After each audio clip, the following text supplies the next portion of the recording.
जैसे महाराज आत्मदेव को इतना दुखी हुआ देखा, हमारे गोकर्ण जी महाराज जी ने तो प्रणाम किया और कहा, पिताश्री आप इतना मलिन क्यों है, आपका मुख इतना मलिन क्यों है, आखिर क्या कारण है। आत्मदेव विचार करने लगे, एक वो मेरा पुत्र और एक ये मेरे गौ माता का पुत्र है जिसका सम्मान पा करके मैं अपने आंसुओं को नहीं रोक पा रहा हूँ, और एक मेरा पुत्र जो मैं अपने आंसुओं को कभी पोंछ नहीं पाता हूँ। आंसू दो प्रकार के होते हैं, एक सुख के होते हैं और एक दुख के आंसू होते हैं।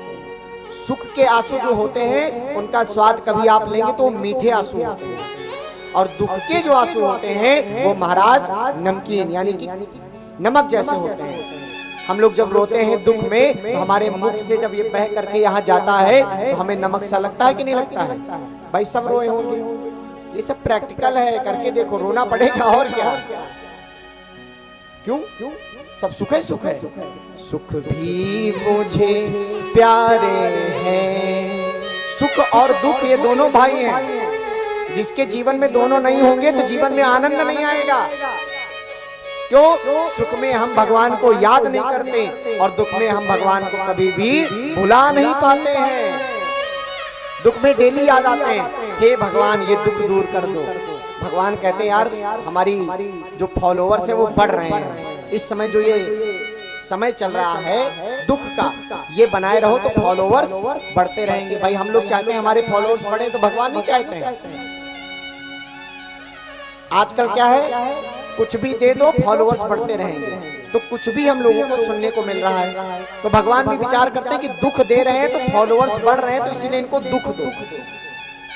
लेकिन वही अगर हम सुख में भगवान को याद करेंगे और सुख में भगवान को जब याद करेंगे तो भगवान की जो संख्या बढ़ेगी, तो भगवान कभी भी दुख आपके पास आने ही नहीं देंगे। आएगा तो, क्योंकि दोनों भाई हैं, लेकिन भगवान कभी उसको महसूस होने नहीं देंगे।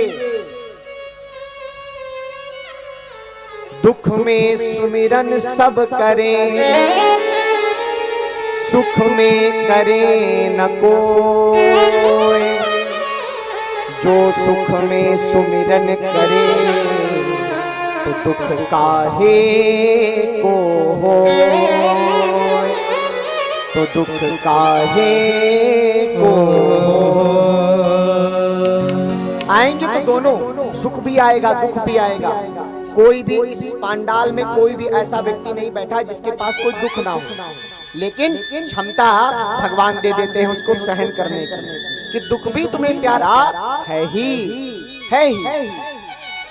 तो एक दुखी बालक कौन? धुंधकारी था आत्मदेव के पास, और एक सुखी बालक था सुख देने वाला। कौन? गोकर्ण महाराज। कहते हैं गोकर्णो पंडितो ज्ञानी धुंधकारी महाखला। पंडित थे और वो भी ज्ञानी थे। आत्मदेव संत को विचार करते हैं कि अरे जैसे संत समझा रहे थे आज वैसे मेरा बेटा मुझको समझा रहा है। कभी भी एक चीज बता दें, ये नहीं सोचना चाहिए कि सामने वाला पिता है तो अगर बेटा कुछ अच्छा कर रहा है तो अरे पिता को तुम समझा रहे हो। देखिए सब एक दूसरे के पूरक हैं। भक्त भगवान का पूरक है और भगवान भक्त के पूरक है। पुत्र पिता का पूरक है और ना पड़ता है। वो समय क्या है? बुढ़ापा। हर पिता चाहता है कि बुढ़ापे पे हमारा पुत्र हमें लाठी प्रदान करे, हमें सहारा दे, और उस सहारे से हम अपने कम से कम कुछ नहीं तो 10 वर्ष बढ़ा ले, 10 वर्ष बढ़ा ले। जिस घर में बड़े बुजुर्ग हंसते हैं उस घर में कभी दुख प्रवेश नहीं करता है।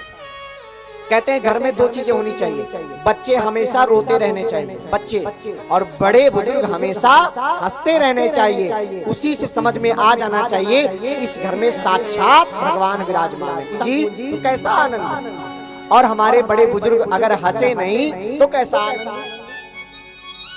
एक रोना सुनने के लिए हम लोग नाना प्रकार के चक्कर लगाते हैं कि नहीं लगाते हैं? ये डॉक्टर वो डॉक्टर, क्या कहते हैं भैया एक बार किलकारी सुना दो बस। तो बच्चों की किलकारी और हमारे बड़े बुजुर्ग हंसते रहने चाहिए, और जब हंसते रहेंगे तो उस घर में भगवान की अवश्य अवश्य अवश्य प्रतिष्ठा रहती है। कोई कह नहीं सकता कि इस घर में भगवान